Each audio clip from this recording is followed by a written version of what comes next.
محمد المنتشري كابتن نايف، وحياك عبر السعوديه الرياضيه.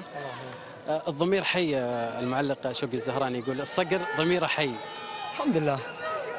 طبعا الحمد لله على كل حال، الحمد لله واشكر. طبعا اليوم انا كنت اتمنى يعني قبل مباراتنا الجايه اللي هي قدام العرب القطري، انه انا اتمنى ان انا كنت اسجل. الحمد لله انه عوده التسجيل الحمد لله اليوم عادت. الحمد لله على كل حال. الفريق اليوم والله ما قصر فريقنا، يمكن الشوط الاول ودائما انت عارف الدوري تحصل على 3 نقاط، هذا هو الاهم، خاصه انه انت عندك مهمه في اسيا وكنت تحتاج هذا الفوز. الحمد لله على كل حال. كيف الهدف؟ نشوف مفتاح اللعب في الفريق الاتحادي حسني عبد ربه. معلم حسني ما يحتاج يعني اصلا، دائما يعني حسني مو اليوم ولا بكره، ما شاء الله حسني من يومه وهو لعيب يعني. تعرف انت حسني الحمد لله اضافه جيده للفريق، اضافه جدا ممتازه. اتمنى له التوفيق خاصه الفتره الجايه. في المباريات الاخيره التسع تقريبا عشت في ضغط كابتن في عدم تسجيل الهدف؟ شوف هي كبدايه يعني، طول ما ان انا مهاجم واسترجع ان انا اسجل، فالطبيعي ان انا تلقى عندي نشوه الاهداف يعني. حتى يمكن في كوره كان يمكن 200% لو عرضتها كان يجي منها جول.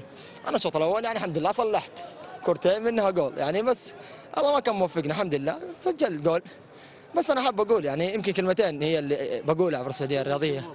اقول للجمهور، جمهور الاتحاد اللي صبر علي كثير يعني، يمكن انا زعلته كثير، بس اقول لهم انه مهما كان هذا حال كره القدم يعني.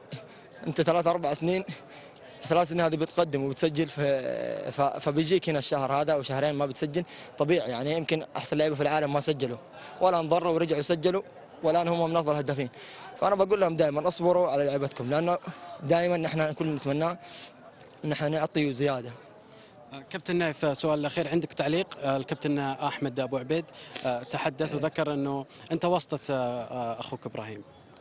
طبيعي في البدايه يكون عارف انه الحمد لله كنت واسطه جيده يعني، الحمد لله واسطه خير لابراهيم والجمهور الاتحاد يعني. يمكن ابراهيم قاعد يحرج الناس الثانيه وبيقدم يعني عطاء داخل الملعب اكثر من انه بيتكلم، او اكثر من انه زي ما بيقولوا انه بيضر الخصم. فبتمنى له التوفيق. لكن انا اللي بوصل للناس الكلمه اللي انا كانت عندي، بقول الحمله اللي شنت ضدي، الناس اللي شنوا حمله ضدي، اقول لهم يعني طول ما انه انتم تنشغلوا فيها خليكم مشغولين في انفسكم قبل ما تنشغلوا اصلا فيها، لان انا الحمد لله مهما كان اغيب وارجع اسجل، وهذا حال كره القدم اصلا. في تعليق على حديث احمد ابو عبيد؟